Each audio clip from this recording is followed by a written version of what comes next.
Hello everybody. In this video, we are going to revise the very first chapter of chemistry that is mole concept. तो सबसे पहले इस chapter को start करने से पहले जो बहुत बेसिक चीजें हैं वो आपको सारी पता होनी चाहिए लाइक फंडामेंटल पार्टिकल्स के बारे में। Fundamental particles electron, proton, neutron, उनका मास क्या होता है, उनका चार्ज क्या होता है, ये बेसिक चीजें आपको सारी आइडिया होना चाहिए। उसके साथ कुछ और बेसिक चीजें जो हैं लाइक एटॉमिक नंबर क्या होता है, मास नंबर क्या होता है, एटॉमिक मास क्या होता है, ये बेसिक बेसिक चीजें आपको सारी पता होनी चाहिए कि एलिमेंट्स कौन कौन से एलिमेंट का एटॉमिक नंबर कितना होता है, वो सारी चीजें आपको याद होनी चाहिए। एटॉमिक मास के लिए मैं आपको जरूर एक छोटी सी चीज यहाँ पे बता दूंगा जिसके बारे में आपको पता होना चाहिए, लेकिन हम क्विकली रिवाइज कर रहे हैं इसलिए एटॉमिक मास के बारे में हम छोटा सा जानेंगे कि एटॉमिक मास बेसिकली हम बोल सकते हैं कि किसी भी एक एटम का मास जो होता है एलिमेंट का, उसको अपन बोलते हैं एटॉमिक मास। और एटॉमिक मास को मेजर करने के लिए जो यूनिट यूज की जाती है broadly, that is atomic mass unit. कौन सी यूनिट यूज करते हैं अपन? एटॉमिक मास यूनिट की हेल्प से एटॉमिक मास को मेजर किया जाता है। एटॉमिक मास यूनिट जिसको शॉर्ट में एएमयू से रिप्रेजेंट किया जाता है। एंड एक एएमयू की वैल्यू आपको याद होनी चाहिए, ये सबसे बेसिक पार्ट है मोल कॉन्सेप्ट का जो आपको आना ही चाहिए। 1 एएमयू जो होता है वो होता है 1/12 into mass of 1 carbon 12 atom. एक कार्बन 12 एटम के मास का 1/12 पार्ट जो होता है उसको 1 एएमयू बोला जाता है। 1 एएमयू की ये डेफिनेशन पहली चीज है जो आपको पता होनी चाहिए। इसके साथ अगर हम ग्राम में इसकी वैल्यू निकालना चाहें 1 एएमयू की, तो 1 एएमयू की जो ग्राम में वैल्यू आएगी, मास ऑफ कार्बन 12 को जब हम ग्राम में पुट करते हैं तो इसकी जो वैल्यू आती है हमारे पास वो आती है 1.67 इंटू 10⁻⁻24 ग्राम। जो 1 एएमयू की ग्राम में वैल्यू आएगी वो आएगी 1.67 इंटू 10⁻⁻24 ग्राम। सो यहां से हम लिख सकते हैं कि 1 ग्राम इक्वल्स टू हो जाएगा 6.023 इंटू 10⁻23 एएमयू। अगर आप 1 ग्राम को एएमयू की फॉर्म में कन्वर्ट करेंगे तो आ जाएगा 6.023 into 10⁻23 AMU. And you know कि ये जो नंबर है इस नंबर को बोला जाता है एवोगैड्रो नंबर। इस नंबर को क्या बोला जाता है? एवोगैड्रोस नंबर बोला जाता है। एनए से रिप्रेजेंट किया जाता है। ये नंबर आपको याद होना चाहिए। तो सबसे पहली चीज आपको क्या पता होनी चाहिए कि एक एटम के मास को हम एटॉमिक मास बोलते हैं। इसको एएमयू से कैलकुलेट किया जाता है या रिप्रेजेंट किया जाता है। और 1 एएमयू जो होता है वो बराबर होता है 1/12 into mass of carbon 12 atom के। और एक एएमयू को जब हम ग्राम में कन्वर्ट करते हैं, ये सबसे इंपॉर्टेंट चीज, सबसे पहली और सबसे इंपॉर्टेंट चीज हमारे पास जो आ गई वो ये आ गई कि 1 ग्राम इक्वल टू होता है 6.023 इंटू 10⁻23 एएमयू। और 1 एएमयू इक्वल टू होता है 1/Na gram. Na is Avogadro's number. पहली चीज, बेसिक चीज जो आपको पता होनी चाहिए। अब एटॉमिक मास, हमारे पास एक तरह से एक एटम का मास आ गया। तो जैसे एटॉमिक मास होता है वैसे ही एक और टर्म होती है दैट इज मोलिक्यूलर मास। जैसे एक एटॉमिक मास है वैसे ही एक दूसरी टर्म भी होती है दैट इज मोलिक्यूलर मास। अब एटॉमिक मास और मोलिक्यूलर मास पता होने से पहले एटम और मोलिक्यूल क्या होते हैं इन चीजों का आइडिया आपको होना चाहिए। What is an atom, what is A molecule, और ये बहुत बेसिक चीजें हैं। ये हम इस रिवीजन वीडियो में कवर नहीं करने वाले हैं। बहुत ही बेसिक पार्ट है जो 11th 12th लेवल पे आपको पता होने चाहिए। अब मोलिक्यूलर मास क्या होता है? मोलिक्यूलर मास को सिंपल सा बोल सकते हैं हम किसी भी एक मोलिक्यूल का मास जो होगा। फॉर एग्जाम्पल हम बात करें H2 की। अच्छा, यहां से मोलिकुलर मास पे चलने से पहले एक छोटी सी चीज और, आपको एटलीस्ट एटॉमिक नंबर 20 तक जो एलिमेंट्स हैं कैल्शियम तक, वहां तक आपको एटॉमिक नंबर और उनके एटॉमिक मास आपको याद होने चाहिए। वहां तक एटॉमिक नंबर और एटॉमिक मास आपको याद होने चाहिए। लाइक हाइड्रोजन का एटॉमिक नंबर 1, एटॉमिक मास भी 1 एएमयू। हीलियम का atomic number 1, atomic mass approx 4 AMU.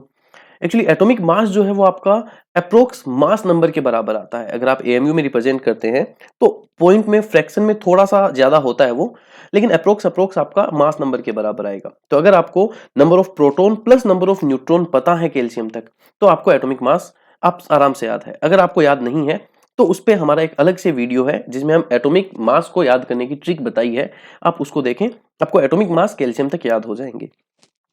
अब एटॉमिक मास अगर आपको कैल्शियम तक याद हो गए तो वहां से मोलिक्यूलर मास निकालना बड़ा ही आसान है। क्योंकि मोलिक्यूलर मास मतलब होता है मास ऑफ ए मोलिक्यूल। किसी भी मोलिक्यूल के मास को अपन मोलिक्यूलर मास बोलते हैं। और उसको हम कैसे निकाल सकते हैं? उस मोलिक्यूल में जितने भी एटम्स होंगे उन सारे एटम्स के मास को ऐड कर दो, आपके पास मोलिक्यूल का मास आ जाएगा। फॉर एग्जाम्पल, आपको अगर H2O का मोलिक्यूलर मास निकालना है, एक H2O मोलिक्यूल गिवन है आपको पूछा कि बताइए इसका मोलिक्यूलर मास कितना हो जाएगा। तो H2O में कितने हाइड्रोजन? 2 हाइड्रोजन। और एक हाइड्रोजन का एटॉमिक मास होता है 1 एएमयू। प्लस एक ऑक्सीजन है और ऑक्सीजन का एटॉमिक मास होता है 16 AMU। तो H2O का मोलर मास मोलिकुलर मास कितना हो गया 18 AMU। In the same way अगर आपको पूछा जाए CO2 का मोलिकुलर मास कितना होगा, आप खुद निकाल के देखिए वीडियो को पॉज करके। CO2 का मोलिकुलर मास हो जाएगा 12, क्योंकि एक कार्बन है प्लस 2 ऑक्सीजन है, इसलिए 16 इंटू 2 ये हो जाएगा 44 AMU। तो ये बहुत बेसिक चीज है, एटॉमिक मास और मोलिकुलर मास का नॉलेज आपको होना चाहिए, आइडिया आपको होना चाहिए, ये आपको कैलकुलेट करने आने चाहिए। अब अगर आपको एटॉमिक मास मोलिकुलर मास आ गए, अगर ये आपको समझ में आए, तो इसी के साथ आपको एक चीज और बता दूं मैं छोटी सी, इन्हीं से रिलेटेड डायरेक्ट टर्म है ग्राम atomic mass and gram molecular mass. एक है ग्राम एटॉमिक मास और एक है ग्राम मोलिकुलर मास। ग्राम एटॉमिक मास को स्मॉल में GAM से भी लिखा जाता है, और यही चीज जब आप मॉलिक्यूल के लिए कर रहे होंगे तो ग्राम मोलिकुलर मास को स्मॉल में GMMM भी लिखा जाता है। ग्राम एटॉमिक मास क्या होता है, कुछ नहीं, जैसे ऑक्सीजन का आपको मैं पूछूं ऑक्सीजन का एटॉमिक मास बताइए, आप बोलेंगे ऑक्सीजन का एटॉमिक मास इज 16 AMU। तो आपको कोई बोले ऑक्सीजन का ग्राम एटॉमिक मास कितना हो जाएगा, then you can say oxygen का ग्राम एटॉमिक मास हो जाएगा 16 ग्राम। जो एटॉमिक मास है उसी में AMU की जगह ग्राम लिख दीजिए, तो उसको हम ग्राम एटॉमिक मास बोलने लग जाते हैं। जैसे फॉर एक और एग्जांपल हम लेते हैं इसका, आपको कोई बोले सोडियम का एटॉमिक मास, तो सोडियम का एटॉमिक मास हो जाएगा 23 AMU। देन सोडियम का ग्राम एटॉमिक मास, ये ग्राम एटॉमिक मास है, तो सोडियम का ग्राम एटॉमिक मास कितना हो जाएगा, ग्राम atomic mass of sodium is, बताइए कितना हो जाएगा, 23 ग्राम हो जाएगा, 23 ग्राम हो जाएगा, राइट। तो जो एटॉमिक मास आपके पास आया था बस उसी को आप ग्राम में लिख दीजिए, AMU की जगह ग्राम लिख दीजिए, वो आपके पास ग्राम एटॉमिक मास। तो क्या ग्राम मोलिकुलर मास आप खुद से लिख सकते हैं? अब क्या ग्राम मोलिकुलर मास आप खुद से बता सकते हैं? ग्राम मोलिकुलर मास, जिसको हम स्मॉल में GMM भी लिखते हैं, क्या वो किसी भी मॉलिक्यूल का जो मॉलिकुलर मास था उसको ग्राम में लिख दें वही हो जाएगा? बिल्कुल। जैसे H2O का मॉलिक्यूलर मास कितना था आपके पास, 18 AMU। तो H2O का GMM कितना हो जाएगा, H2O का ग्राम मॉलिक्यूलर मास कितना हो जाएगा, क्या 18 ग्राम हो जाएगा? In the same way GMM of CO2 बताइए आप डायरेक्टली, GMM ऑफ CO2 कितना हो जाएगा? सिंस CO2 का मोलिकुलर मास 44 AMU था, तो GMM ऑफ CO2 कितना हो जाएगा, तो 44 ग्राम। GMM और GAM का सिंपल मतलब है कि जो एटॉमिक मास और मोलिकुलर मास थे, आप उनको ग्राम में रिप्रेजेंट कर रहे हैं, उनकी यूनिट जो है वो आप ग्राम ले रहे हैं, बस वही है उनमें फर्क, बाकी अलग से कुछ नहीं है। तो हमने बेसिक चीजें यहां तक जितनी भी थी वो सारी जान ली। एटम क्या होता है, मॉलिक्यूल क्या होता है, एटॉमिक मास क्या होता है, मॉलिक्यूलर मास क्या होता है, इलेक्ट्रॉन प्रोटॉन न्यूट्रॉन क्या होते हैं, एटॉमिक नंबर क्या होता है, मास नंबर क्या होता है, ये इतनी बेसिक चीजें आपको एटलीस्ट पता होनी चाहिए इस चैप्टर को स्टार्ट करने से पहले। ढंग से इस चैप्टर के क्वेश्चंस आप कर पाए, सारे क्वेश्चंस कर पाए बिना कंफ्यूज हुए, उसके लिए इतनी बेसिक चीजें एटलीस्ट आपको पता होना चाहिए। अब हम स्टार्ट करते हैं इस टॉपिक के, इस चैप्टर के इंपॉर्टेंट टॉपिक से, that is mole. What is a mole? तो यहां मैं आपको बता दूं, आपको मोल के बारे में यह पता होना सबसे जरूरी है, पहली चीज कि मोल जो होता है वो एक मेजरिंग यूनिट होता है। क्या होता है mole? Mole is a measuring unit. हम इसको मेजर करने के लिए यूज लेते हैं, बिकॉज जैसे 1 डजन होता है, 1 डजन इक्वल टू 12 यूनिट होती है। अब आप 1 डजन को किसी भी चीज के पहले ऐड कर दीजिए, उसका मतलब उसकी 12 यूनिट्स हो जाएंगी। इन द सेम वे 1 मोल जो है वो भी हमारे पास एक मेजरिंग यूनिट है केमिस्ट्री में, जिसका मतलब होता है कि 1 मोल इक्वल्स टू होता है 6.023 इंटू 10⁻23 यूनिट्स।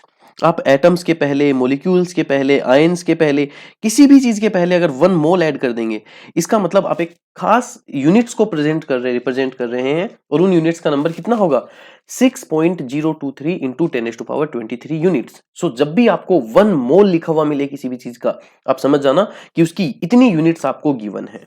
ये नंबर आप भूले नहीं है, right. This number is Avogadro's number. इस नंबर को क्या बोला जाता है, एवोगैड्रोस नंबर। और किससे रिप्रेजेंट किया जाता है, Na से। जहां भी आपको ये नंबर लिखने की जरूरत है आप वहां Na लिख सकते हैं।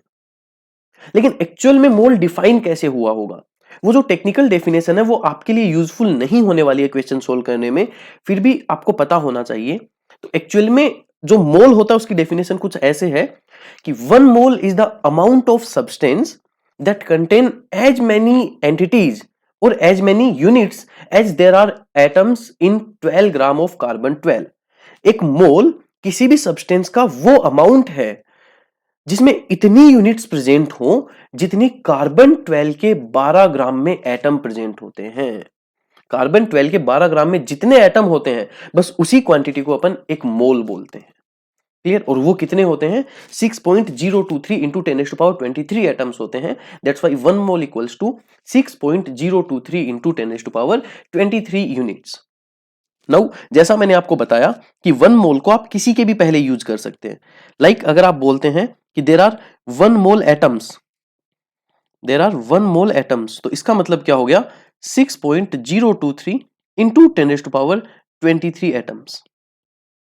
अगर आप बोलते हैं देर आर 1 मोल आयंस और 1 मोल मोलिक्यूल्स, तो 1 मोल आयंस का मतलब हो जाएगा 6.023 into 10⁻23 ions. In the same way 1 mole molecules का मतलब हो जाएगा 6.023 इंटू 10⁻23 मोलिक्यूल्स। सबसे पहले मोल की डेफिनेशन समझ आनी चाहिए, that 1 mole is 6.023 into 10⁻23 only. Now अब इस मोल को यूज कैसे करना है हमें, तो इसका पहला एप्लीकेशन या पहले टाइप के क्वेश्चन जो आपको यहां से मिल सकते हैं वो मिलेंगे method of calculation of mole. आपको मोल कैलकुलेट करना आना चाहिए, उसके मेथड्स आपको आने चाहिए। तो मैं आपको सिंपल वे में सारे तरीके बता दे रहा हूं एक बार में ही कि आप मोल कैसे कैसे कैलकुलेट कर सकते हैं। आपको मोल नंबर ऑफ मोल्स कैलकुलेट करने के लिए 3 टाइप की डिफरेंट सिचुएशंस मिलेंगी, कंडीशंस मिलेंगी। बेसिकली आपको लैंग्वेज कैसी भी घुमा के दी जा सकती है, लेकिन उन सारी लैंग्वेजेस में वो 3 केसेस ही बन रहे होंगे, वो 3 कंडीशंस ही कहीं ना कहीं आ रही होंगी। और उन 3 कंडीशन की हेल्प से आप नंबर ऑफ मोल से रिलेटेड डायरेक्ट क्वेश्चंस जितने भी हैं सारे सोल्व कर सकते हैं। कौन कौन सी? पहली कंडीशन हो सकता है आपको नंबर ऑफ मोल या नंबर ऑफ मॉलिक्यूल या नंबर ऑफ एटम्स पूछे गए हो किसी भी स्पीसीज के, और आपको उसका मास गिवन हो। If mass of a species is given, then you can calculate number of moles by this formula. Number of moles of any substance are equals to given mass of that substance, given mass of that substance divided by gram molecular mass or gram atomic mass. If that substance is an atom, then gram atomic mass. If that substance is a molecule, then gram molecular mass.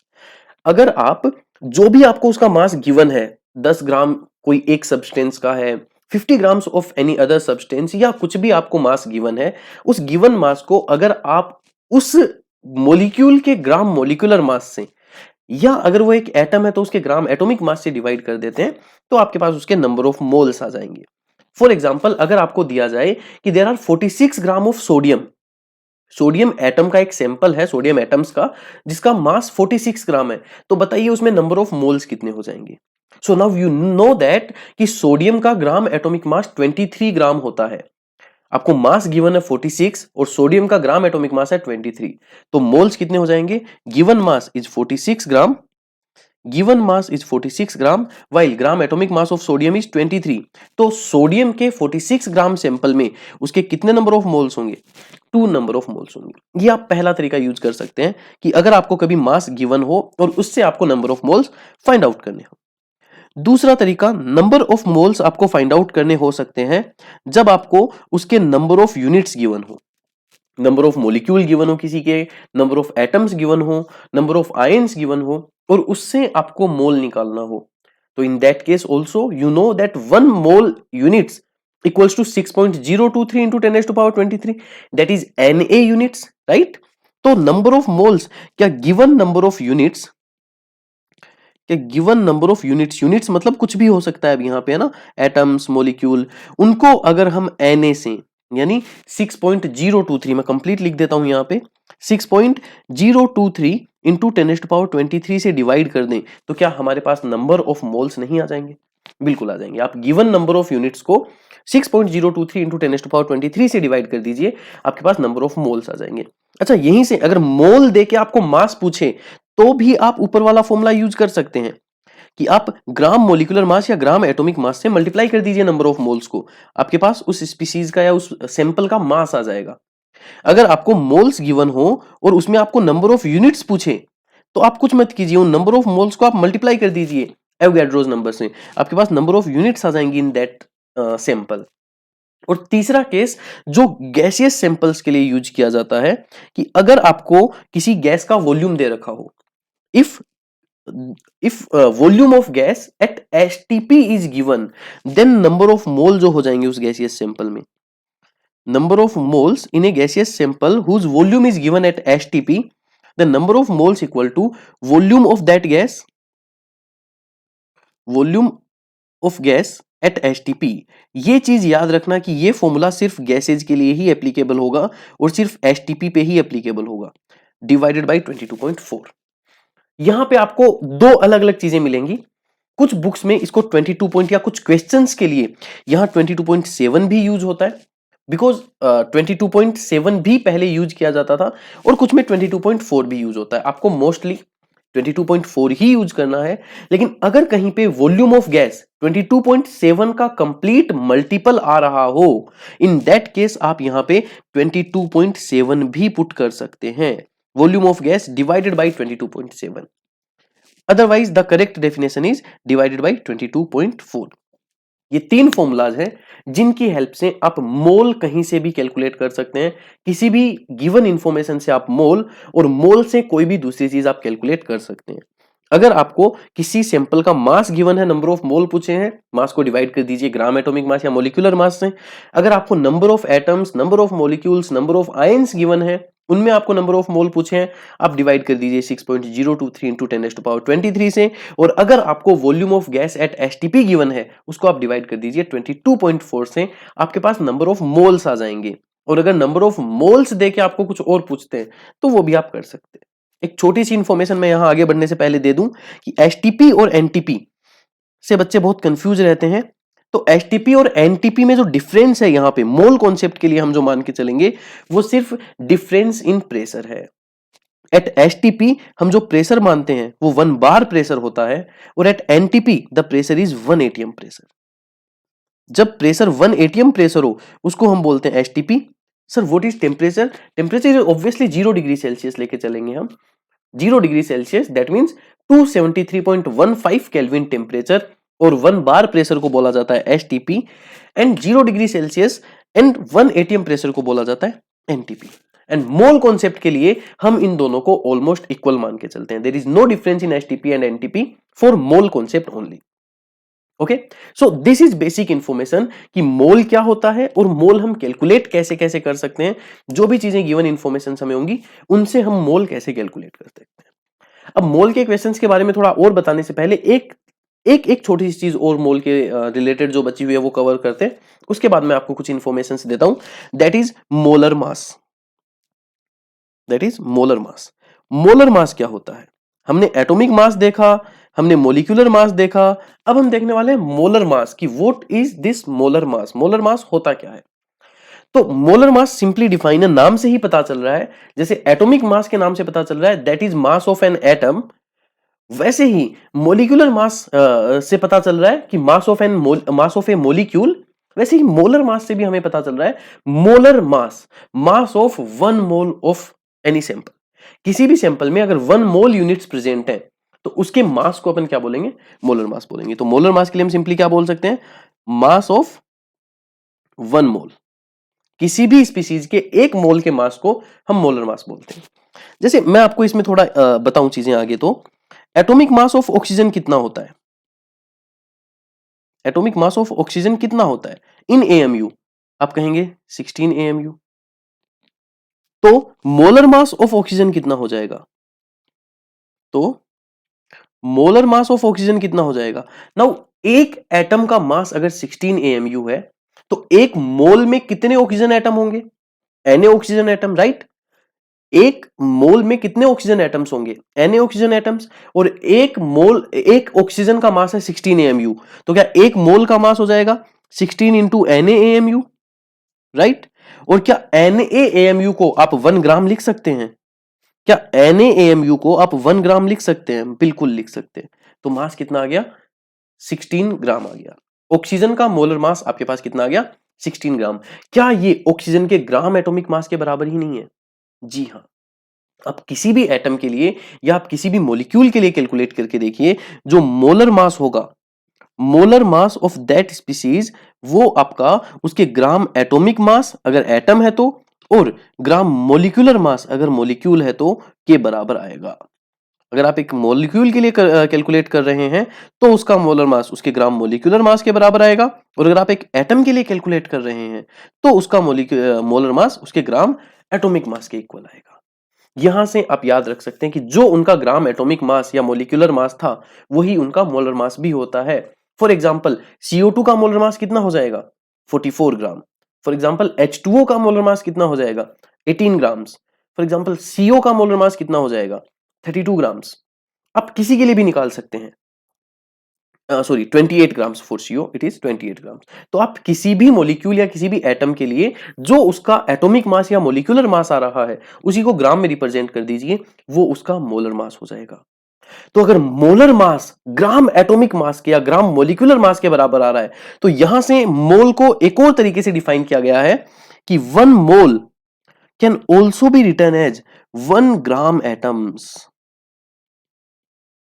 और for molecules 1 mole can also be written as 1 gram molecules।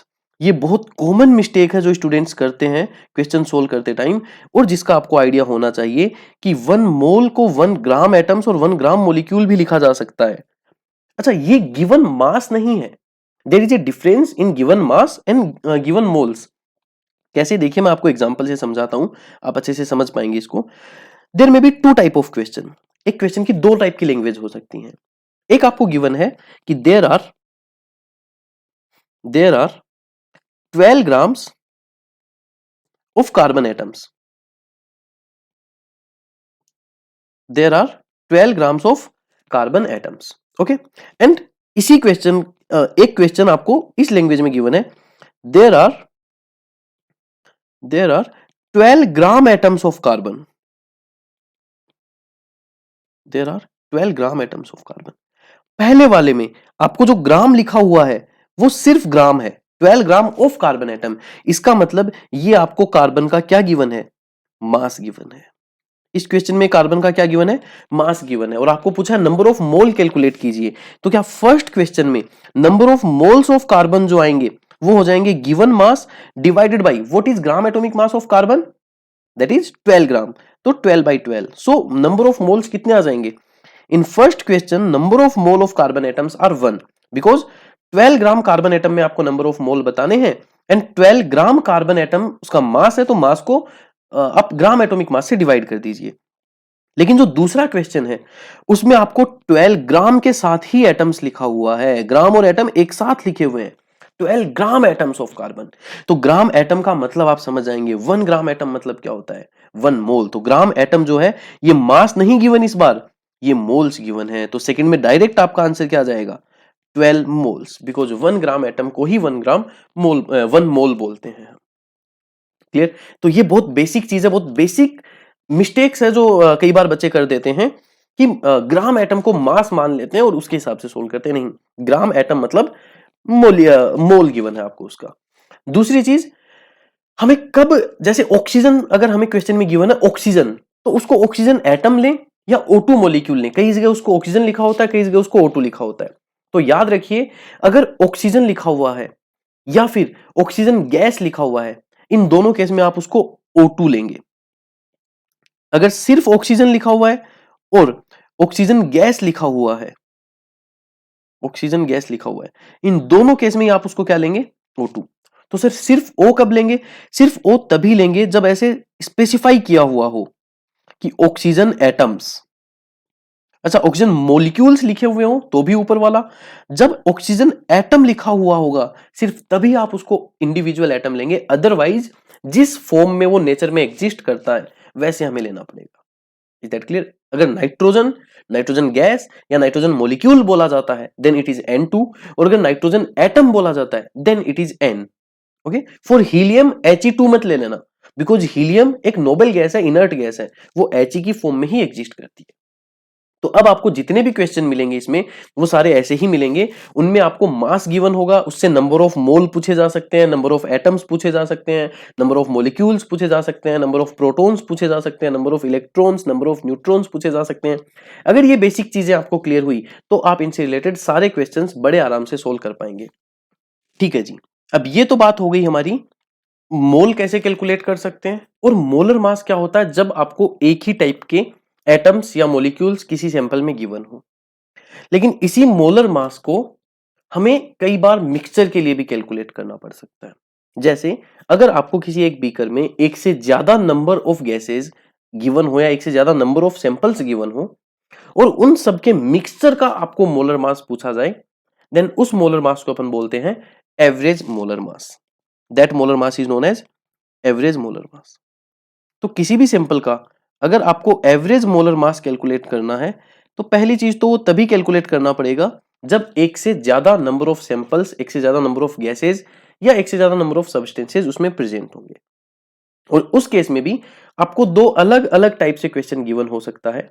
एक बार आपको उनके number of moles given हो सकते हैं और एक बार आपको उनके मास गिवन हो सकता है। फॉर एग्जांपल एक आपको ऐसा मिल सकता है क्वेश्चन, पहला टाइप आपको ऐसा मिल सकता है जिसमें आपको एक सैंपल गिवन है जिसमें A प्लस बी प्लस सी तीन कंपोनेंट का मिक्सचर है। आपको A के नंबर ऑफ मोल्स गिवन है N1 मोल्स, B के नंबर ऑफ मोल्स गिवन है N2 मोल्स एंड C के नंबर ऑफ मोल्स गिवन है N3 मोल्स। एंड साथ में इनका मोलर मास आपको ऑब्वियसली पता ही है और आपको बोला जाता है कि इनका एवरेज मोलर मास निकालिए। मतलब एक तरह से टोटल मिक्सचर का मोलर मास निकालो। तो क्या मिक्सचर का पूरा मोलर मास निकालना है मुझे एवरेज, तो आपको नहीं लगता कि वो कुछ ऐसा हो जाना चाहिए कि मिक्सचर के टोटल मास को, मिक्सचर का टोटल मास जितना भी है उसको अगर मैं मिक्सचर के टोटल मोल्स से डिवाइड कर दूं तो मेरे पास एक टोटल मोलिकुलर मास आ जाएगा, एक मोलर मास आ जाएगा टोटल, राइट? यानी एवरेज कर लें हम total mass divided by total moles is total molar mass. तो अगर आपको नंबर ऑफ मोल्स गिवन है किसी भी मिक्सचर के और उसका एवरेज मोलर मास निकालना है तो आप चाहें तो उसको ये कॉन्सेप्ट याद रख सकते हैं कि एवरेज मोलर मास सिंस टोटल मास निकाल लो। तो आपको ए के मोल पता है, ए का मोलर मास पता है, तो क्या ए का मास हो गया N1 into molar mass of A. क्या ये ए का टोटल मास हो गया? ए के मोल्स को मैंने ए के मोलर मास से मल्टीप्लाई कर दिया, प्लस बी के नंबर ऑफ मोल्स को आप बी के मोलर मास से मल्टीप्लाई कर दीजिए एंड सी के नंबर ऑफ मोल्स को आप सी के मोलर मास से मल्टीप्लाई कर दीजिए। तो क्या ये हमारे पास टोटल मास आ गया? ये ए कंपोनेंट का मास, ये वाला ए कंपोनेंट का मास, ये वाला बी कंपोनेंट का मास एंड ये वाला सी कंपोनेंट का मास। ये हमारे पास टोटल मास आ गया ए बी एंड सी का उस मिक्सचर में। और इस टोटल मास को अगर मैं डिवाइड कर दूं टोटल नंबर ऑफ मोल्स से, that is N1 plus N2 plus N3 से, तो क्या ये हमारे पास उस पूरे मिक्सचर का मोलर मास नहीं आ जाएगा? जी हाँ, और इसी को अपन बोलते हैं average molar mass of that mixture.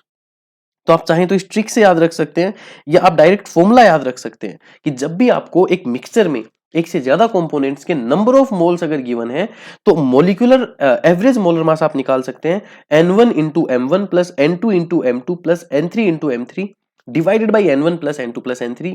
ये तब है जब तीन सब्सटेंसेस थे, अगर तीन से ज्यादा होते हैं तो भी आप सेम वे में उनको ऐड करके कैलकुलेट कर सकते हैं चीजों को। अच्छा, एक केस और हो सकता है, कई बार वो आपको मोल्स ना देके इनके मास दे सकते हैं कि एक मिक्सचर है जिसमें तीन कंपोनेंट्स हैं ए बी एंड सी। ए का मास आपको गिवन है M1 ग्राम, बी का मास आपको गिवन है M2 ग्राम। मैं इनको XYZ ग्राम लिख देता हूं ताकि M1 M2 MA MB में हम कंफ्यूज ना हो कि M जो है वो हमने सिर्फ मोलर मास को लिया है। तो इसके आपको गिवन है X ग्राम, इसका आपको गिवन है Y ग्राम एंड इसका आपको गिवन है Z ग्राम। और आपको बोला गया है कि इस मिक्सचर का एवरेज मोलर मास बताइए कितना हो जाएगा। तो हमें याद है कि एवरेज मोलर मास मतलब क्या, हमें टोटल मिक्सचर का मोलर मास निकालना है।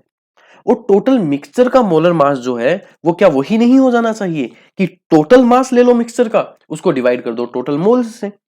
अब मास आपको इंडिविजुअली सबका गिवन है तो क्या मास तो आपके पास डायरेक्ट नहीं आ गया, x plus Y plus Z.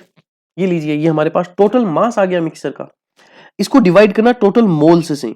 इस बार हमें टोटल मोल्स नहीं गिवन, तो टोटल मोल तो हम निकाल सकते हैं। कैसे? ए के मोल, ए का मोलर मास आपको पता है, ए का मास आपको दे रखा है, तो ए के मोल कितने आ जाएंगे x divided by M A, plus B के मोल्स कितने आ जाएंगे Y divided by MB plus C के मोल्स कितने आ जाएंगे, Z डिवाइडेड बाई MC। तो यहां से आप एवरेज मोलर मास निकाल सकते हैं। अगर आपको आप एवरेज मोलर मास निकाल सकते हैं अगर आपको मास गिवन है तो भी, और एवरेज मोलर मास निकाल सकते हैं अगर आपको मोल्स गिवन है तो भी। बस दोनों केस में आपको याद क्या रखना है, दोनों ही केस में एवरेज मोलर मास किसी भी मिक्सचर का जो होगा वो होगा total mass of that mixture divided by total number of moles of that mixture. ये चीज आपको याद रखनी है, ये चीज आपको पता होनी चाहिए, तो आप किसी भी मिक्सचर का एवरेज मोलर मास आराम से निकाल सकते हैं। इसमें बस एक छोटी सी चीज आपको ध्यान रखनी है, एक छोटा सा पॉइंट आपको नोट करना है कि जब आपको मिक्सचर गिवन होगा, जब आप चीजों को मिक्स कर रहे होंगे तो वहां पे दो चीजें हो सकती हैं। एक तो आपको जो ए और बी या सी जितने भी कंपोनेंट दिए हैं वो नॉन रिएक्टिंग है, वो आपस में रिएक्ट नहीं कर रहे हैं। तो अगर वो नॉन रिएक्टिंग है, इन दैट केस आपको कुछ भी सोचने की जरूरत नहीं है, जो हमने ऊपर पढ़ा है उसको आप एज इट इज लगा दीजिए। लेकिन अगर ए और बी आपस में रिएक्ट कर रहे हैं, जो मिक्सचर आपको गिवन है अगर वो आपस में रिएक्ट कर रहा है तो पहले आपको रिएक्शन कंप्लीट करानी पड़ेगी, पहले उनको रिएक्शन करवाइए, फिर जो फाइनल मिक्सचर बचे उसके हिसाब से ये ऊपर वाले फॉर्मूलाज अप्लाई कीजिए, देन आप सही एवरेज मोलर मास कैलकुलेट कर पाएंगे। तो ये हमारे पास दो तरीके थे कि जब हमें नंबर ऑफ मोल्स गिवन हो और मास गिवन हो तो हम कैसे एवरेज मोलर मास किसी भी मिक्सचर का कैलकुलेट कर सकते हैं। अब इससे रिलेटेड क्वेश्चंस जो हैं वो भी हमें डायरेक्ट ही मिलते हैं, हमें क्वेश्चन में डायरेक्ट नंबर ऑफ मोल या कई बार उसको वो मोल परसेंट भी बोल देते हैं। अगर मोल परसेंट गिवन है आपको कुछ भी कंफ्यूज नहीं होना है, आप उसको नंबर ऑफ मोल की तरह ही ट्रीट करना है। कई बार वो मास परसेंट बोल देते हैं, आपको कंफ्यूज नहीं होना है, उसको आपको मास की तरह ही ट्रीट करना है और आप डायरेक्ट फॉर्मूला यूज करेंगे और आप एवरेज मोलर मास कैलकुलेट कर लेंगे। सिंपल डायरेक्ट क्वेश्चंस मिलेंगे, आपको चीजें गिवन होंगी, आपको फॉर्मूला में पुट करनी है, आंसर कैलकुलेट कर लेना है। That's all about average molar mass. Now percentage composition. Percentage composition या इसको मास परसेंट भी बोलते हैं, दोनों एक ही चीज है कि परसेंटेज कंपोजिशन कैलकुलेट करें या मास परसेंटेज कैलकुलेट करें। ये बहुत ही आसान चीज है एक तरह से देखी जाए तो इस चैप्टर की, बहुत मुश्किल नहीं है, सिंपल सा कॉन्सेप्ट है कि अगर आपको कभी भी कोई बोले, एक्चुअली ये होता क्या है कि कंपाउंड आपको पास होता है कोई भी, और उस कंपाउंड में आपको परसेंटेज कंपोजिशन ऑफ एलिमेंट्स पूछा जाता है कि जो जो एलिमेंट है उनका परसेंटेज कंपोजिशन निकालिए, या फिर परसेंटेज कंपोजिशन ऑफ एलिमेंट्स देके उसकी हेल्प से कुछ और कैलकुलेट करवाते हैं।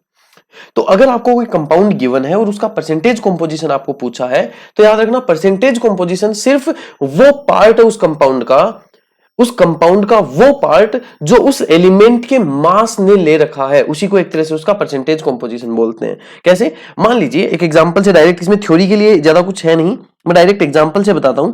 मान लीजिए आपको एक कंपाउंड गिवन है AXBY और उसमें पूछा है कि A और B का परसेंटेज कंपोजिशन बताओ। Percentage composition of A and B in AXBY।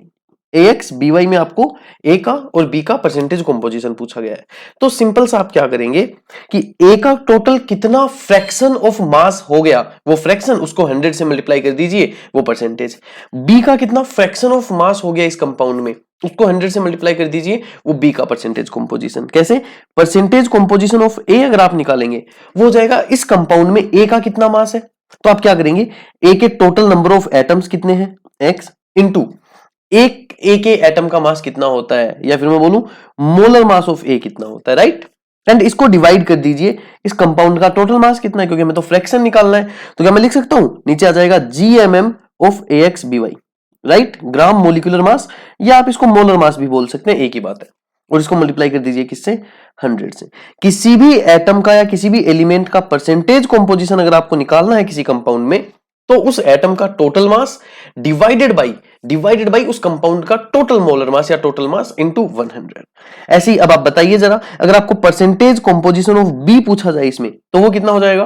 तो आप क्या देखेंगे कि इस कंपाउंड में बी के एटम्स कितने हैं, there are y atoms of B in this compound into B के मोलर मास से आप इसको मल्टीप्लाई कर देंगे mb divided by total mass कितना इस कंपाउंड का, तो वो हो जाएगा GMM ऑफ AXBY के बराबर, और इसको आप मल्टीप्लाई कर देंगे किससे, 100 से। तो ये आपके पास आ जाएगा परसेंटेज कंपोजिशन ऑफ बी।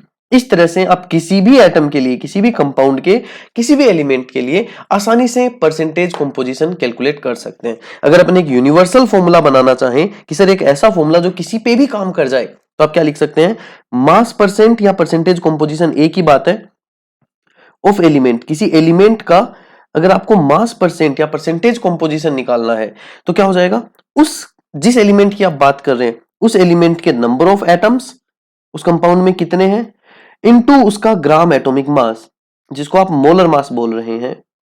जिस एलिमेंट के लिए आपको परसेंटेज कंपोजिशन निकालना है उसके नंबर ऑफ एटम्स इनटू उसका atomic mass, gram atomic mass, divided by gram molecular mass of that compound into 100। इस फॉर्मूला की हेल्प से आप किसी भी कंपाउंड में प्रेजेंट किसी भी एलिमेंट का परसेंटेज कंपोजिशन या मास परसेंट निकाल सकते हैं। बहुत ज्यादा हम कैलकुलेशंस वाले क्वेश्चंस नहीं करेंगे, मैंने पहले बताया था, लेकिन एक एग्जांपल देके आपको समझा देता हूं जिससे आपको क्लियर हो जाए कि क्या होगा। जैसे मान लीजिए आपको पूछा जाए कि H2SO4 के हर एक एलिमेंट का परसेंटेज कंपोजिशन या मास परसेंटेज बताइए, तो आप सिंपली क्या करेंगे, मास परसेंटेज ऑफ सल्फर, अगर मास परसेंटेज ऑफ सल्फर आप निकालेंगे तो आप क्या देखेंगे, H2SO4 में सल्फर के number of atoms 1 into sulphur का gram atomic mass 32 divided by H2SO4 का ग्राम एटॉमिक मास 98 इंटू 100%। इसको आप सोल्व कर लेंगे, ये आपके पास सल्फर का मास परसेंटेज आ गया। ऐसे ही अगर आपको मास परसेंटेज ऑफ ऑक्सीजन निकालना है इसमें, वो हो जाएगा कितना, ऑक्सीजन के एटम्स कितने हैं यहाँ पे 4 इंटू ऑक्सीजन का एटॉमिक मास कितना होता है 16 डिवाइडेड बाई H2SO4 का ग्राम एटॉमिक मास, ग्राम मोलिकुलर मास कितना 98 into 100%। And in the same way अगर आपको परसेंटेज ऑफ हाइड्रोजन पूछा जाता है इन H2SO4, तो आप देखेंगे H2SO4 के अंदर हाइड्रोजन है 2 इंटू हाइड्रोजन का एटॉमिक ग्राम एटॉमिक मास। अब ये मत कर देना कि आपने H2 के एटम भी 2 लिख दिए और आपने जो एटॉमिक मास लेना था ग्राम एटॉमिक मास उसकी जगह आपने H2 का मोलिकुलर मास पुट कर दिया, नहीं फिर गलत हो जाएगा, क्योंकि वो जो H2 के लिए 2 तो हम ऑलरेडी मल्टीप्लाई कर चुके हैं, हमें अब किससे मल्टीप्लाई करना है, सिर्फ एटॉमिक मास ऑफ हाइड्रोजन से मल्टीप्लाई करना है जो 1 होता है, divided by gram molecular mass of compound 98 into इसको 100 से मल्टीप्लाई कर दीजिए, ये आपके पास परसेंटेज वैल्यू आ जाएगी।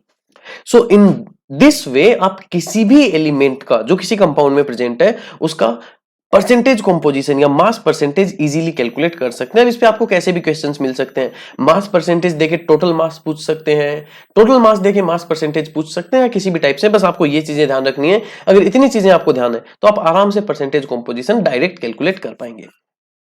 इसके बाद मास परसेंट से ही रिलेट होकर एक टाइप के क्वेश्चंस और बनते हैं, लेकिन उसके लिए हमें दो छोटी छोटी चीजें जानने की जरूरत और है, that is molecular formula and empirical formula.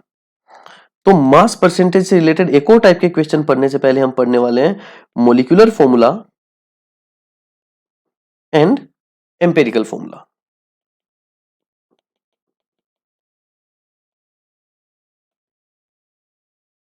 Molecular formula का नाम आपने सुना होगा, अगर नहीं सुना होगा तो हम बात करने वाले हैं अभी क्या होता है। एम्पिरिकल फॉर्मूला उतना ज्यादा हमारे डेली यूज में नहीं आता है जिसकी हम बात करने वाले हैं अभी, तो पहले हम बात कर लेते हैं मोलिकुलर फॉर्मूला की। मोलिकुलर फॉर्मूला क्या होता है, सिंपल, एक ऐसा फॉर्मूला जो किसी भी कंपाउंड में present total number of elements के बारे में पूरी इंफॉर्मेशन हमें दे, कि उसके अंदर कितने नंबर ऑफ कार्बन है, कितने नंबर ऑफ हाइड्रोजन है, कितने नंबर ऑफ ऑक्सीजन है, सारा बता दे हमें। एक ऐसा फॉर्मूला जो exact number of different type of atom को रिप्रेजेंट करता हो उसको अपन बोलते हैं मोलिकुलर फॉर्मूला। मैं डेफिनेशन यहां नहीं लिख रहा हूं, सिंपल आप समझ गए होंगे। फॉर एग्जांपल मैं आपको बोलूं बेंजीन, तो आप बोलेंगे सर बेंजीन के अंदर 6 कार्बन होते हैं और 6 हाइड्रोजन होते हैं, दैट्स व्हाई बेंजीन का मोलिकुलर फॉर्मूला जो बनेगा, अगर हम बात करें बेंजीन की, तो बेंजीन का मोलिकुलर फॉर्मूला क्या हो जाएगा, C6H6 हो जाएगा। जैसे मैं बोलूं ग्लूकोज, तो आप बोलेंगे सर ग्लूकोज में 6 कार्बन होते हैं, 12 हाइड्रोजन होते हैं एंड 6 ही ऑक्सीजन होते हैं, दैट्स व्हाई ग्लूकोज का मोलिकुलर फॉर्मूला क्या हो जाएगा, C6H12O6। फॉर एग्जांपल मैं आपको बोलूं कार्बन डाइऑक्साइड, तो आपको पता है कार्बन डाइऑक्साइड में क्या होता है, अगर मैं आपको बोलूं कार्बन डाइऑक्साइड, तो कार्बन डाइऑक्साइड में क्या होता है, सर एक कार्बन होता है, 2 ऑक्सीजन होते हैं, तो उसका मोलिकुलर फॉर्मूला क्या हो जाएगा, CO2। कोई भी कंपाउंड हम बोले, sulphuric acid, sir sulphuric acid में 2 हाइड्रोजन है, 1 सल्फर है, 4 ऑक्सीजन है, मोलिकुलर फॉर्मूला इज H2SO4। जितने भी टोटल नंबर ऑफ एटम्स है सबको अगर हम लिख देंगे वही उसका क्या हो जाएगा, मोलिकुलर फॉर्मूला हो जाएगा। सिंपल चीज, हम बहुत बार बात कर चुके हैं इसकी मोलिकुलर फॉर्मूला की पहले भी। दूसरा फॉर्मूला जो बहुत ज्यादा अब तक यूज में नहीं आता था हमारे, वो है एम्पिरिकल फॉर्मूला। एम्पिरिकल फॉर्मूला क्या होता है वो हमें जानना है, वो हमें देखना है। ये भी कोई बहुत बड़ी चीज नहीं है, सिंपल सा है। एम्पिरिकल फॉर्मूला मतलब क्या, एक कंपाउंड में जितने भी डिफरेंट टाइप के एटम्स प्रेजेंट हैं उनके सिंपलेस्ट होल नंबर रेशियो को जो फॉर्मूला रिप्रेजेंट करता हो, क्या करता हो, सिंपलेस्ट होल नंबर रेशियो। आप एक बार के लिए याद रख सकते हैं, उनके सिंपलेस्ट रेशियो को जो रिप्रेजेंट करता है उसको अपन एम्पेरिकल फॉर्मूला बोलते हैं। फॉर एग्जाम्पल अभी हमने बात की थी बेंजीन की, राइट। मैं इसको इधर लिख देता हूं, यहां मैं लिखता हूं मोलिकुलर फॉर्मूला और यहां मैं लिख रहा हूं empirical formula. Here MF is molecular formula and EF is empirical formula. तो अगर हम बेंजीन के लिए देखें तो बताइए, बेंजीन के लिए मोलिकुलर फॉर्मूला हमने क्या लिखा था, C6H6, क्योंकि ये टोटल नंबर ऑफ एटम्स बता रहा है। लेकिन अगर कार्बन के नंबर और हाइड्रोजन के नंबर का सिंपलेस्ट रेशियो में निकालूं तो क्या 6:6 को सिंपलेस्ट रेशियो में 1:1 लिखा जाएगा? एग्जैक्टली तो इसलिए इसका एम्पेरिकल फॉर्मूला क्या बन जाएगा, CH बन जाएगा। मतलब ये जो नंबर्स हैं इनमें जो सबसे कॉमन नंबर है, सबसे बड़ा कॉमन नंबर जो है उससे डिवाइड कर दीजिए आप सारे नंबर्स को, तो वो जो फॉर्मूला आएगा उसको अपन बोलेंगे एम्पेरिकल फॉर्मूला।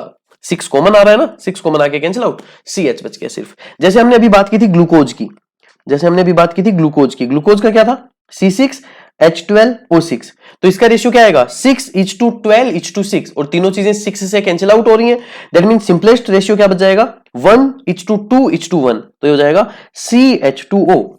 तो ये होता है empirical formula of glucose, right. ऐसे ही अगर मैं कार्बन डाइऑक्साइड की बात करूं तो कार्बन डाइऑक्साइड का मोलिकुलर फॉर्मूला था CO2, 1:2, लेकिन यही ऑलरेडी सिंपलेस्ट रेशियो है, इसलिए इसका एम्पेरिकल फॉर्मूला भी क्या रहेगा, CO2 ही रहेगा।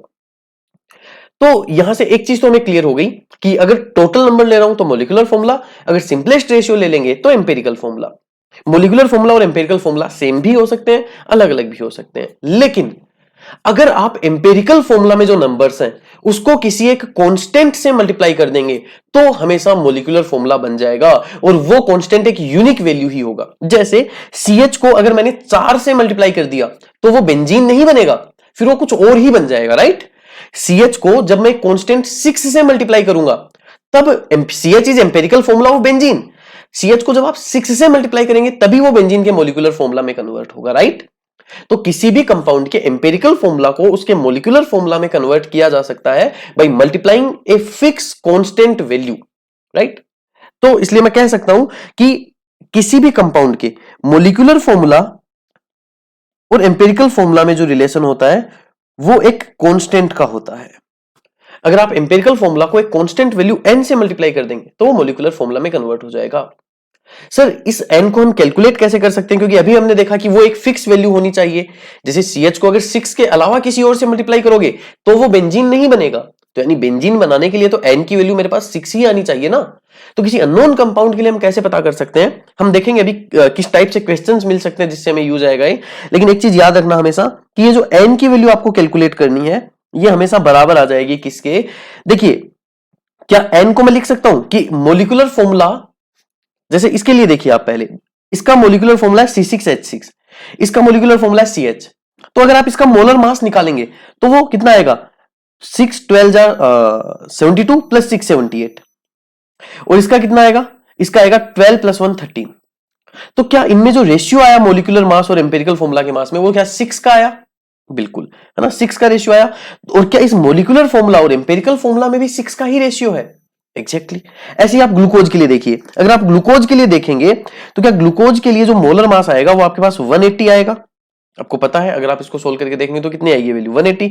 और अगर आप CH2O के लिए निकालेंगे वो, तो वो आएगा 12 + 18, 12 + 18 दैट इज 30। तो क्या इसमें भी 180 और 30 में भी जो रेशियो आ रहा है वो 6 का आ रहा है, और इनमें जो रेशियो आ रहा है वो भी 6 का आ रहा है। तो क्या आप एक चीज देख पा रहे हैं कि ये जो n वैल्यू है कि एम्पेरिकल फॉर्मूला को हम किसी n से मल्टीप्लाई करें तो मोलिकुलर फॉर्मूला आ जाए, ये जो n है ये एक्चुअल में मोलिकुलर फॉर्मूला से जो वेट निकलता है हमारे पास, जिसको आप मोलिकुलर मास बोल सकते हो, जो ग्राम मोलिकुलर मास के बराबर ही आता है मैग्नीट्यूड की अगर मैं बात करूं, तो ये क्या हो जाएगा, मोलिकुलर मास या फिर molar mass of molecular formula divided by mass of empirical formula. क्या इसी के बराबर आ रहा है, जो n की वैल्यू है वो क्या उस कंपाउंड के मोलिकुलर मास और उसके एम्पेरिकल फॉर्मूला के मास के रेशियो के बराबर ही आ रही है। सर यहां से आप कहना क्या चाहते हैं, मैं ये कहना चाहता हूं कि आपको जो मैक्सिमम क्वेश्चंस पूछे जाएंगे इन चीजों से रिलेटेड वो ऐसे पूछे जाएंगे जिनमें आपको किसी कंपाउंड का एम्पेरिकल फॉर्मूला पता चल जाएगा किसी तरीके से आपको empirical formula of that compound पता चल जाएगा, आपके पास उसका मोलर मास होगा और आपको पूछा जाएगा बताइए उसका मोलिकुलर फॉर्मूला क्या हो जाएगा, तो आप उसके मोलर मास से डिवाइड कर देंगे एम्पेरिकल फॉर्मूला के मास से, एंड देन जो वैल्यू आएगी उससे आप एम्पेरिकल फॉर्मूला को मल्टीप्लाई कर देंगे, आपके पास मोलर मास आ जाएगा। जैसे एक छोटा सा एग्जांपल लेके मैं आपको बताऊं, आपको अगर मान लीजिए गिवन मिले कि एक कंपाउंड का एम्पेरिकल फॉर्मूला जो है वो CH है, अगर उसका मोलर मास या मोलिकुलर मास दोनों एक ही बात है, मैं फिर बोल रहा हूं मोलर मास बोल दे या मोलिकुलर मास बोल दे दोनों एक ही बात है, बस यूनिट का ही फर्क है। It's molecular mass is 78U, तो बताइए इसका मोलिकुलर फॉर्मूला क्या होगा। 1 मिनट के लिए वीडियो पॉज कीजिए, देखिए, खुद करके देखिए, फिर सोल्व करते हैं इसको अपन। तो इसमें अपने को दे रखा है कि एम्पेरिकल फॉर्मूला है CH, तो इसलिए एम्पेरिकल फॉर्मूला का मास क्या हो गया, क्या 13 हो गया। आपको मोलर मास दे रखा है कितना 78U, और आपके पास एम्पेरिकल फॉर्मूला का मास कितना आ गया 13U। तो आपको याद होना चाहिए कि n की वैल्यू जो निकालनी है, मोलिकुलर फॉर्मूला और एम्पेरिकल फॉर्मूला में रिलेशन जो निकालना है वो आता है molecular mass divided by empirical formula का मास, वो आपके पास आ गया कितना 6। यानी अगर मैं इस गिवन एम्पेरिकल फॉर्मूला को 6 से मल्टीप्लाई कर दूंगा तो उस कंपाउंड का मोलिकुलर फॉर्मूला बन जाएगा जिसका मोलर मास 78 है। तो यहां से मोलिकुलर फॉर्मूला आपके पास क्या आ गया, उस एम्पेरिकल फॉर्मूला को 6 से मल्टीप्लाई कर दीजिए, दैट इज C6H6। तो इस तरीके से आपको अगर एम्पेरिकल फॉर्मूला पता है और दोनों का मास पता है तो आप आसानी से मोलिकुलर फॉर्मूला कैलकुलेट कर सकते हैं। तो ये दो चीजें आपको बहुत बहुत क्लियर होनी चाहिए दिमाग में, क्योंकि अभी हम कुछ ऐसे टाइप के क्वेश्चन देखेंगे जिनमें परसेंटेज कंपोजिशन से आपको मोलिकुलर फॉर्मूला निकालना होगा। तो उसमें आप परसेंटेज कंपोजिशन से कभी भी डायरेक्ट मोलिकुलर फॉर्मूला नहीं निकाल सकते, परसेंटेज कंपोजिशन से हम एम्पेरिकल फॉर्मूला कैलकुलेट कर सकते हैं। और अगर आपको मोलर मास पता है तो उस एम्पेरिकल फॉर्मूला से गिवन मेथड के हेल्प से आप मोलिकुलर फॉर्मूला कैलकुलेट कर सकते हैं। ठीक है, तो अभी अपना अगला टॉपिक जो होने वाला है वो है कि हम कैसे एम्पेरिकल फॉर्मूला कैलकुलेट कर सकते हैं अगर हमें मास परसेंटेज गिवन हो किसी भी कंपाउंड में, जो सबसे मोस्ट कॉमन क्वेश्चंस होते हैं परसेंटेज कंपोजिशन और एम्पेरिकल फॉर्मूला के लिए। So the next topic is empirical formula from mass percentage, right. Mass percentage से हम एम्पेरिकल फॉर्मूला कैसे कैलकुलेट कर सकते हैं। मैं फिर बता रहा हूं, एम्पेरिकल फॉर्मूला मैं बोल रहा हूं, एक्चुअल में हमें कैलकुलेट करना होगा मोलिकुलर फॉर्मूला, लेकिन अगर आपको एम्पेरिकल फॉर्मूला पता चल गया तो इसकी हेल्प से आप मोलिकुलर फॉर्मूला तो आसानी से कैलकुलेट कर पाएंगे। इसलिए हम एम्पेरिकल फॉर्मूला कैलकुलेट करना सीख लेते हैं, उससे आप मोलिकुलर फॉर्मूला आराम से कैलकुलेट कर लोगे। तो देखिए बड़े ध्यान से सुनिएगा, इसमें भी थ्योरी कुछ नहीं है, बस कैलकुलेशन है। मैं एक एग्जांपल आपको करा दूंगा, लेकिन उससे पहले मैं जल्दी से आपको तरीका बता देता हूं। आपको हमेशा क्वेश्चन में एलिमेंट्स का परसेंटेज कंपोजिशन गिवन होगा। क्या गिवन होगा, एलिमेंट्स का परसेंटेज कंपोजिशन। उस परसेंटेज कंपोजिशन से को आप उस एलिमेंट के ग्राम एटॉमिक मास से डिवाइड कर दोगे। ग्राम एटॉमिक मास से डिवाइड कर दोगे तो आपके पास नंबर ऑफ मोल्स आ जाएंगे। मैं आपको पहले क्वेश्चन से कराता हूं, ऐसे आप समझेंगे नहीं। क्वेश्चन करते हैं अपन एक, फिर मैं उसमें समझा देता हूं कि हर क्वेश्चन में आपको क्या करना है। जैसे मान लीजिए एक एग्जांपल आपको गिवन है, उस एग्जांपल में आपको एम्पेरिकल फॉर्मूला कैलकुलेट करना है और आपको परसेंटेज कंपोजिशन दे रखा है। किसका, कार्बन का परसेंटेज कंपोजिशन आपको दे रखा है 40.684%। हाइड्रोजन का परसेंटेज कंपोजिशन आपको दे रखा है 5.085%। एंड ऑक्सीजन का परसेंटेज कंपोजिशन आपको दे रखा है 54.228%। चलिए, वो आपको पूछा जाएगा कि बताइए उस कंपाउंड का एम्पेरिकल फॉर्मूला बताइए, या फिर अगर इसका मोलर मास ये है तो मोलिकुलर फॉर्मूला बताइए। तो मैं आपको एम्पेरिकल फॉर्मूला कैलकुलेट करना सिखा देता हूं। एम्पेरिकल फॉर्मूला गिवन हो, मोलर मास गिवन हो, उससे मोलिकुलर फॉर्मूला कैसे निकालना है वो हमने अभी सीखा ही है। तो आप सबसे पहले क्या करेंगे, सबसे पहले आप गिवन डेटा की हेल्प से कार्बन, हाइड्रोजन एंड ऑक्सीजन, इसके जो तीनों के mass given, mass percentage given है, इसको आप बाय डिफॉल्ट मास मान लेंगे। क्या मान लेंगे कि यही इनका टोटल मास है। अगर कंपाउंड का वेट 100 ग्राम होता तो यही इनका मास हो जाता, राइट। तो हम मान लेंगे कि इनका मास इतना ही गिवन है और इनके गिवन मास को आप इनके ग्राम एटॉमिक मास से डिवाइड कर दोगे। 40.684 divided by 12, 5.085 divided by 1 and 54.228 divided by 16। मैंने तीनों के इनको ग्राम एटॉमिक मास से डिवाइड कर दिया। इससे होगा क्या, अगर आप मास को ग्राम एटॉमिक मास से डिवाइड कर देते हैं तो क्या आपके पास नंबर ऑफ मोल्स आ जाएंगे इनके, क्या आपके पास इनके नंबर ऑफ मोल्स आ जाएंगे। ये बिल्कुल, ये क्या आ गए, इनके नंबर ऑफ मोल्स आ गए। इनको नंबर ऑफ मोल्स नहीं बोलते हैं वैसे हम, वैसे इनको बोलते हैं रिलेटिव नंबर ऑफ मोल्स, क्योंकि ये परसेंटेज है, टोटल नहीं है ये, इसलिए रिलेटिव नंबर ऑफ मोल्स बोलते हैं। पर पहला स्टेप आपको यही करना है, जब भी मास परसेंटेज गिवन हो, एम्पिरिकल फॉर्मूला पूछे, आप गिवन मास परसेंटेज, जो भी आपको मास परसेंटेज दे रखा है, उसको डिवाइड कर दीजिए उन सारे एलिमेंट्स के ग्राम एटॉमिक मास से, उससे आपके पास उनके नंबर ऑफ मोल्स आ जाएंगे। लेकिन आपको पता है कि किसी भी कंपाउंड में number of moles of elements जो होते हैं वो कभी फ्रैक्शनल वैल्यू में नहीं होते, इसलिए हम इनको होल नंबर में कन्वर्ट करेंगे। कैसे? इनमें जो सबसे छोटी वैल्यू हो, इन जो भी आपके पास जितने भी नंबर ऑफ मोल्स आए उनमें सबसे छोटी वैल्यू जो हो उससे आप सबको डिवाइड कर दो। इसको भी डिवाइड कर दो 3.39 से, 3.39, इसको भी डिवाइड कर दो 3.39 से, इसको भी डिवाइड कर दो 3.39 से। अगर आप सबको स्मॉलेस्ट वैल्यू से डिवाइड करेंगे तो आपके पास एक सिंपलेस्ट रेशियो आ जाएगा, एक सिंपल रेशियो आ जाएगा जो बहुत कम फ्रैक्शनल वैल्यूज के साथ होगा। लेकिन अभी भी ये जो रेशियो है ये होल नंबर रेशियो नहीं है, राइट? ये जो सिंपल रेशियो आया है ये अभी भी होल नंबर रेशियो नहीं है। एक केस तो ये हो सकता है कि ये डायरेक्ट आपके पास होल नंबर रेशियो आ जाए, उस केस में तो आपको आगे कुछ नहीं करना, मैं बताऊंगा क्या करना है। लेकिन अगर ये होल नंबर रेशियो नहीं आता है तो आप इसको एक ऐसे कांस्टेंट से मल्टीप्लाई करेंगे कि ये सारे होल नंबर में कन्वर्ट हो जाए। जैसे हमें पता है कि 1 होल नंबर है, 1.5 होल नंबर नहीं है, इसको होल नंबर बनाने के लिए कम से कम मुझे 2 से मल्टीप्लाई करना पड़ेगा। तो आप इन सबको 2 से मल्टीप्लाई कर देंगे, और जैसे ही आप इन सबको 2 से मल्टीप्लाई कर देंगे आपके पास जो तीनों का रेशियो आएगा वो होल नंबर रेशियो आ जाएगा। और बस ये होल नंबर रेशियो जो आ गया यही उसका एम्पिरिकल फॉर्मूला भी होता है। आपके पास एम्पिरिकल फॉर्मूला आ गया। बड़ा ही आसान सा तरीका है, मैं फिर से रिपीट कर रहा हूं एक बार। आपको एम्पिरिकल फॉर्मूला पूछेगा, परसेंटेज कंपोजिशन गिवन होगा, आप सबके परसेंटेज मास को डिवाइड कर देंगे उनके ग्राम एटॉमिक मास से, वहां से आपके पास उनके नंबर ऑफ मोल्स आ जाएंगे।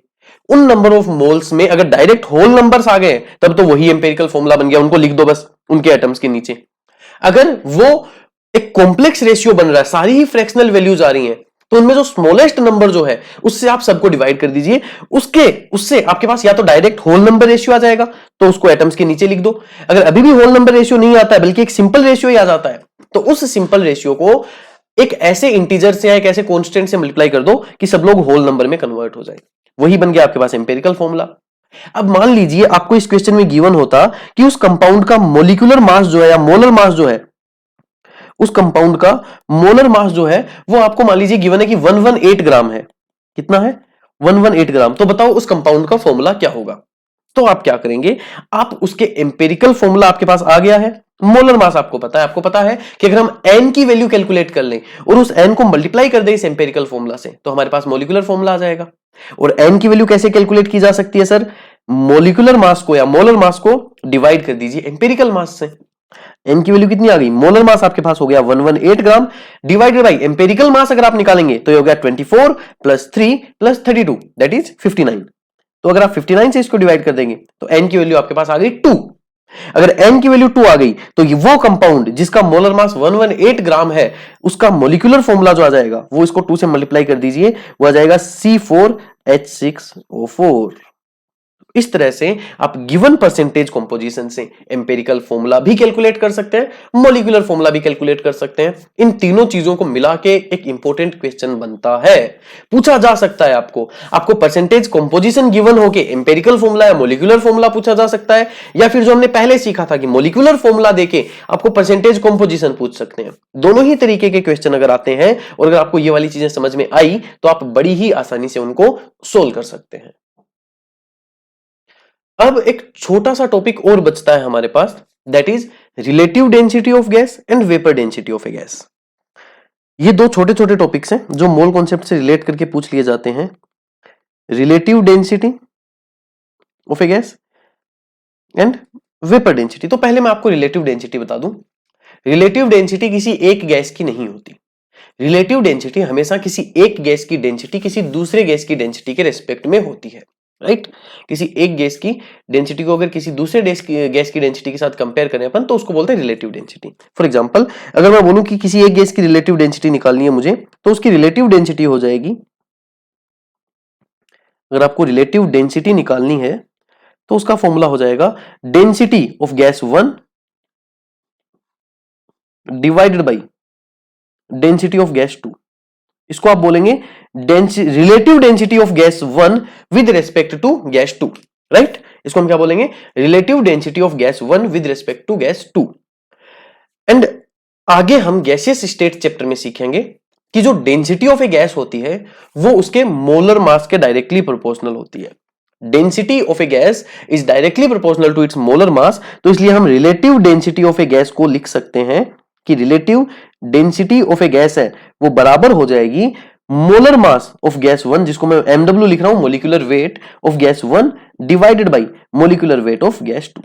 तो अगर आप दो गैसेज का मोलर मास का रेशियो निकालते हैं तो उसको आप उनकी रिलेटिव डेंसिटी बोल सकते हैं। Relative density of gas A with respect to gas 2 is molar mass का रेशियो दोनों का, राइट।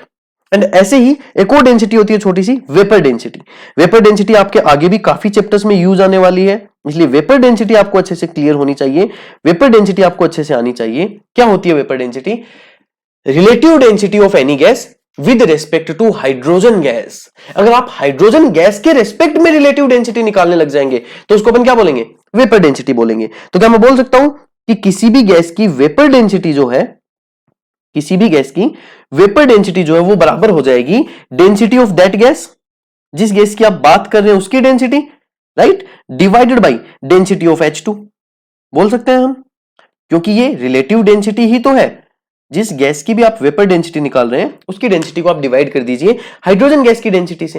एंड अभी हमने देखा कि since density is directly proportional to molar mass, तो ये आ जाएगी molar mass of that gas divided by molar mass of hydrogen. और आपको पता है कि मोलर मास ऑफ हाइड्रोजन जो होता है वो होता है 2। दैट्स वाई वेपर डेंसिटी किसी भी गैस के लिए, किसी भी गैस के लिए वेपर डेंसिटी जो होती है वो बराबर होती है उसका मोलर मास, या इसके जगह आप उसका ग्राम मोलिकुलर मास भी लिख सकते हैं, divided by 2, because molar mass of hydrogen is 2। तो अगर आप किसी भी गैस के मोलर मास को 2 से डिवाइड कर देते हैं तो वही उसकी वेपर डेंसिटी होती है, या फिर अगर आप वेपर डेंसिटी को 2 से मल्टीप्लाई कर देते हैं तो आपके पास उस गैस का मोलर मास आ जाता है। अगर आपको कोई भी गैस दी जाए, पूछा जाए उसकी वेपर डेंसिटी बताइए, तो उसके मोलर मास को 2 से डिवाइड कर दीजिए। अगर आपको मोलर डेंसिटी दे रखी हो और आपको वेपर डेंसिटी दे रखी हो और मोलर मास पूछा जाए, उस वेपर डेंसिटी को 2 से मल्टीप्लाई कर दीजिए। यहां तक जितने भी टॉपिक हमने पढ़े हैं ये मोल कॉन्सेप्ट के एक पार्ट को प्रिपेयर करते हैं। मोल कॉन्सेप्ट पार्ट 1 एक तरह से हमारा कंप्लीट हो चुका है, जो नंबर ऑफ मोल्स के बेसिस पे अलग अलग चीजों में हम कैलकुलेट करते हैं, अलग अलग चीजें कैलकुलेट करते हैं जिनका पता करते हैं। अब मोल कॉन्सेप्ट का ही एक और पार्ट है, मोल कॉन्सेप्ट 2 भी बोला जाता है जिसको, that is also known as stoichiometry और स्टोइकियोमेट्रिक कैलकुलेशंस। उसमें हम मोल कॉन्सेप्ट की हेल्प से रिएक्शंस पे कैसे यूज कर सकते हैं, रिएक्शंस को कैसे एनालिसिस कर सकते हैं, रिएक्शंस में नंबर ऑफ रिएक्टेंट्स, प्रोडक्ट्स, उन सारी चीजों पे कमेंट कैसे कर सकते हैं, वो वाली सारी चीजें देखते हैं।